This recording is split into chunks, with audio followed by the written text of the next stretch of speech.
Have you ever really thought about why you'd happily shell out your hard-earned cash to wear a shirt with someone else's name on it? I mean, it's more than just clothes, right?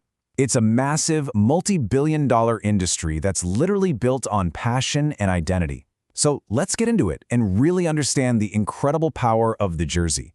And when I say massive, I mean it. We're talking about a commercial giant.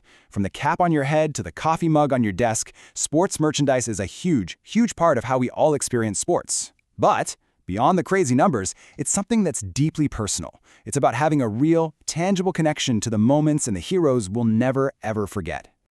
Okay, let's just cut right to the chase. If you think about it, it's a little weird, isn't it? We're paying money to become walking billboards for these giant sports franchises. So why on earth do we do it? Well, the answer is actually really simple, but it's also pretty profound. It's because to the person wearing it, that logo, it isn't an ad for a company. It's a signal. It's a symbol of a personal connection. And believe me, that connection runs deep. And that's it. That's the whole ball game right there. A jersey, a cap, a scarf. It's basically you telling the world who you are and what you're a part of. It's your badge of honor, a piece of your own personal story. And that is the core idea we are going to unpack right now. So to really get this, we have to look inside our own heads. Seriously, because the whole reason we want to buy and wear this stuff, it taps into some of the most basic, fundamental parts of what makes us human. Okay, so here's where it gets really fascinating. There's this idea in psychology called social identity theory. And basically, it says that a big part of how we see ourselves, our self-concept, comes from the groups we belong to. And a sports team's fan base, that is one of the most powerful, emotionally charged groups you can possibly find. So when you pull on that jersey, you're not just supporting them, you're actually reinforcing a part of you. But wait, it goes even deeper than that. There's nostalgia, right? That feeling connects us to awesome memories from our past. Then there's collecting, which satisfies that little voice in our head that just loves completing a set. And of course, the scarcity of a limited edition jersey makes it something we just have to have. And then there's this cool concept called hedonic adaptation.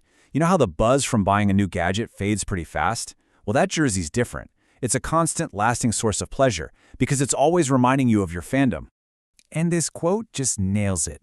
It really gets to the core of what makes nostalgia so powerful. That old jersey in your closet, it's not just a shirt, it's a time machine. It takes you right back to a specific game, a specific feeling, and reminds you why you fell in love with the team in the first place. So we've covered the psychological why. Now let's follow the money and look at the how. How this deep, fundamental human need to belong is turned into a massive economic engine.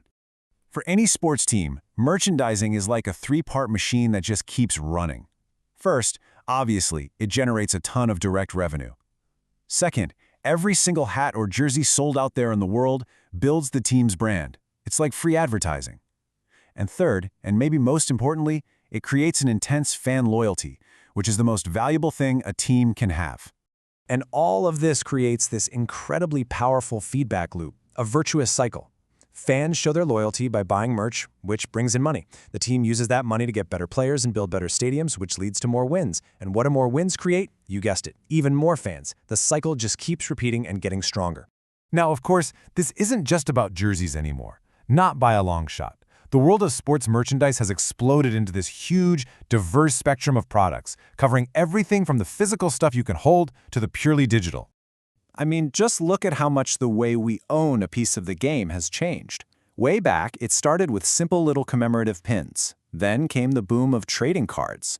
The mid-20th century gave us the replica jerseys and scarves we all know and love today. And now we're in the era of digital collectibles, like NFTs, that let you verifiably own a classic moment or a great play.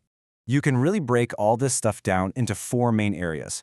You've got your collectibles, for the fans who want to own a literal piece of history.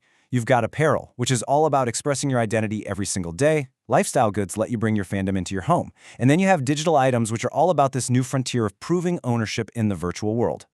Okay, so theory is great. But how does this stuff actually play out in the real world? Well, let's take a look at a couple of iconic brands that basically wrote the playbook on how to turn passion into profit. First up, Manchester United. These guys are an absolute masterclass in how to take success on the field and build a global commercial empire around it, with that iconic red jersey right at the heart of everything. Their blueprint is so simple, but it is devastatingly effective. Step 1. Win. A lot. This creates a story that people want to be a part of. Step 2. Partner up with huge companies like Adidas or Nike to make sure your gear is top quality and available everywhere. And finally, license your brand onto absolutely everything, making sure you are a constant presence in your fans' lives. But then, Michael Jordan came along and completely changed the game. While the Manchester United model is all about loyalty to the institution, the team crest, Jordan created a totally new paradigm. His brand wasn't about loyalty to a team. It was about loyalty to an individual, a cultural icon. It wasn't about the crest on the jersey anymore. It was about the Jumpman logo. And that was the real game changer. The Air Jordan line wasn't just another sneaker. It was a cultural phenomenon. Nike wasn't just selling shoes. They were selling a piece of Michael Jordan's greatness. They were selling an entire lifestyle built around performance, style, and just wanting to be like Mike. It went way beyond the basketball court. So when we pull all these threads together, the deep psychology, the powerful business models, the whole history of it, we can really start to see what these items truly represent. At the end of the day, this is what it's all about. A championship win is an abstract thing, right? It's a moment in time, but a championship hat, that's a real concrete symbol of that moment. Merchandise lets us hold a piece of history in our hands, to literally touch a memory, and to make something abstract feel totally real and personal. Which brings us to one final thought. I want you to think about that favorite jersey or that old, worn-out cap that you own. It's not just an object, is it? It's a symbol of who you are. It's a piece of a story you share with millions of others, and it's a real connection to a moment that really truly matters to you. So I'll leave you with this. What story does yours tell?